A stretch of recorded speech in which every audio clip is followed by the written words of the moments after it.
அதை பற்றி நாங்கள் என்ன கருத்து சொல்கிறது? கருத்து சொல்கிறதுக்கு என்ன, அவங்க எதிர்க்கிறாங்க. ஆனால் அந்த நாணயத்தில் வந்து இந்தி அது உடன்பட்டு தானே அந்த நாணயத்தை வெளியிடுறாங்க. திராவிட முன்னேற்ற கழகம் திரு ஸ்டாலின் திமுக தலைவராக இருக்கார். அந்த நாணயம் வெளியிடுகின்ற பொழுது அது இந்தியில் வரும்னு அவருக்கு தெரியும். அதுக்கு உடன்பட்டு தான் அந்த நாணயத்தை வெளியிடுறார். ஆக இதிலிருந்து நான் எண்ணி பாருங்க, தமிழ் என்று மூச்சுக்கு 300 தடவை சொல்லுகின்ற ஸ்டாலின் இன்றைக்கு இந்திக்கு ஏன் இவ்வளோ முக்கியத்துவம் கொடுக்குறாரு? ஏன்னா அவங்க அப்பா பேரில் இந்த நாணயம் வெளியிடுறாங்க. அவங்க குடும்பத்துக்கு வந்தால் அதை பற்றியெல்லாம் கவலைப்படவே மாட்டாங்க. அதே மாதிரி இப்போ வந்து ஆளுநர் டீ பார்ட்டியில் வந்து கட்சி ரீதியாக புறக்கணிப்போம்னு சொல்லிட்டு ஆட்சி ரீதியாக பங்கேற்கிறோம்னு சொல்லி முதல்வர் உள்ளிட்ட அமைச்சர்கள் பங்கேற்றாங்க. தொடர்ந்து இன்னைக்கு வந்து இந்த நாணய வெளியீட்டு விழாக்கு ராஜ்நாத் சிங் வராரு. இப்போ பாஜக கூட திமுக நெருங்கி பயணிக்கிறதா பார்க்குறீங்களா? நாங்கள் ஏற்கனவே பல முறை சொல்லிக்கிட்டேன், திமுகவும் பாரதிய ஜனதாவும் ரகசிய உறவு இருப்பதாக சொல்லி கொண்டிருந்தோம். எங்களுடைய நிர்வாகிகளும் சொல்லிட்டு தான் இருந்தாங்க. இப்போ ஊடகம் நம்ம பத்திரிகை நண்பர்களுமே நீ கேள்வி கேட்க ஆரம்பிச்சிட்டீங்க. ஆக பாரதிய ஜனதா கட்சிக்கும் திமுகவும் ரகசிய உறவு இருப்பதுன்றது வெட்ட வெளிச்சமாகிவிட்டது. சில விளக்கத்தை மட்டும் நான் இந்த நேரத்தில் சொல்கிறேன். இந்த தேநீர் விருந்தை பற்றி நீங்கள் கேட்டுக்கிறீங்க. ஆர்எஸ் பாரதி திமுகவுடைய அமைப்புச் செயலாளர் திரு ஆர்எஸ் பாரதியோடு ஒரு அறிக்கை வெளியிட்டார். திராவிட முன்னேற்ற கழகம் மேலக ஆளுநர் கொடுக்கின்ற தேநீர் விருந்தில் கலந்து கொள்ளாது. ஆகஸ்ட் 15ஆம் தேதி அதற்காக ஒவ்வொரு ஆண்டும் மேதக ஆளுநர் அவர்கள் தேநீர் விருந்து கொடுப்பது வழக்கம். அந்த அடிப்படையில் இந்த ஆண்டு கொடுப்பதாக அறிவித்தார். ஆனால் திமுக கட்சி அதனுடைய அமைப்புச் செயலாளர் என்று கருதுகிறேன். அல்லது திமுக சார்பாக திமுக இந்த தேநீர் விருந்தில் கலந்து கொள்ளாது என்று அறிவித்தாங்க.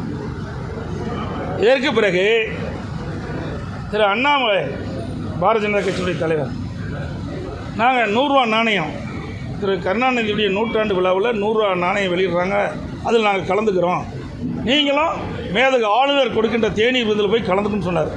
உடனே போய் திரு ஸ்டாலின் கலந்துக்கிறார். அப்போ திமுக சார்பாக என்ன அறிக்கை வெளியிடுறாங்க? அரசாங்கம் கலந்துக்கும், திமுக கலந்துக்காதுங்கிறாங்க. வேடிக்கையாக இருக்குது. திமுகனா யார்? திரு ஸ்டாலின் தான் திமுக கட்சியினுடைய தலைவர்.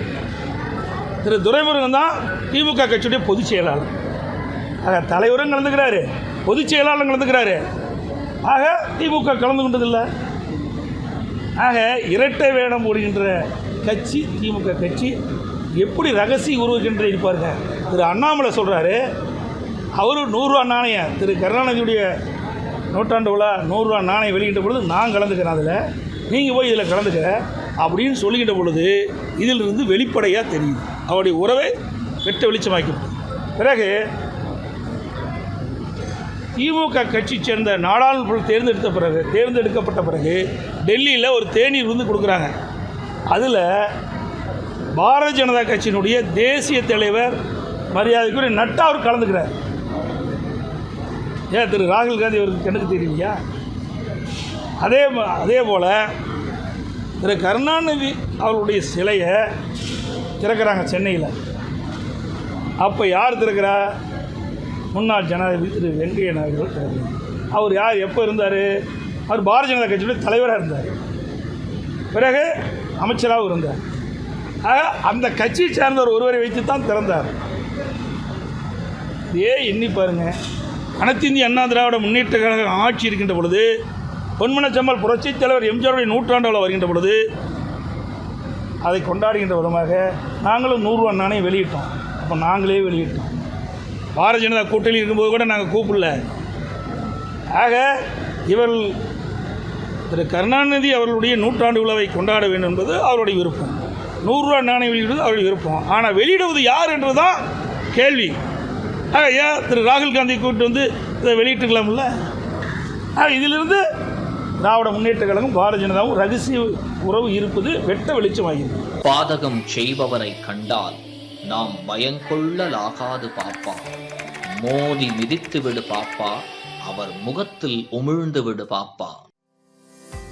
அண்மை செய்திகளை உடனுக்குடன் தெரிந்து கொள்ள இணைந்திருங்கள் இயம்நாடு தொலைக்காட்சியுடன்.